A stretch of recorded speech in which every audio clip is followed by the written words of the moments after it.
હર હર મહાદેવ મિત્રો, ભારતની અંદર એક એવું બાબા બુઢા અમરનાથનું બહુ જોરદાર મંદિર આવેલું છે કે જે મંદિર જમ્મુ કાશ્મીરની અંદર રાજપુરા ગામમાં આવેલું છે કે જે ભારત અને પાકિસ્તાનની બોર્ડરની અડીને જ છે.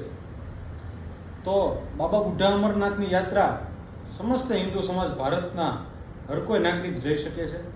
આ યાત્રાની શરૂઆત શ્રાવણ મહિનામાં થતી હોય છે અને આ યાત્રા છેલ્લા 20 વર્ષથી બજરંગદળ દ્વારા આ યાત્રા લઈ જવામાં આવતી હોય છે.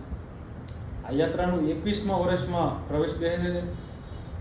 આ વર્ષે ઘણા હિન્દુ સમાજના યુવાનો, વડીલો બધા યાત્રામાં આવી શકે છે.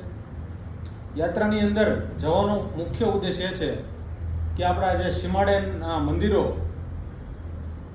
ત્યાં આપણા દર્શન થાય, સમસ્ત હિન્દુ સમાજ જાય, ત્યાંના વસતા હિન્દુ સમાજના લોકોને ઉત્સાહ અને આનંદ વધે. તો આ યાત્રા 16 ઓગસ્ટ 2026થી શરૂ થવાની છે. તો જે લોકોને આ યાત્રામાં આવવું હોય તે લોકો નજીકના બજરંગદળ અને વિશ્વ હિન્દુ પરિષદના ભાઈઓની સાથે સંપર્ક કરી અને યાત્રાની અંદર રજિસ્ટ્રેશન તમારું કરાવી શકો છો. આ યાત્રાની અંદર કોઈ ઉંમર મર્યાદા નથી, બધા લોકો આવી શકે છે. તો સાથે મળીને આપણે આ યાત્રા બાબા બુઢા અમરનાથની પૂર્ણ કરીએ. તો બોલો હર હર મહાદેવ.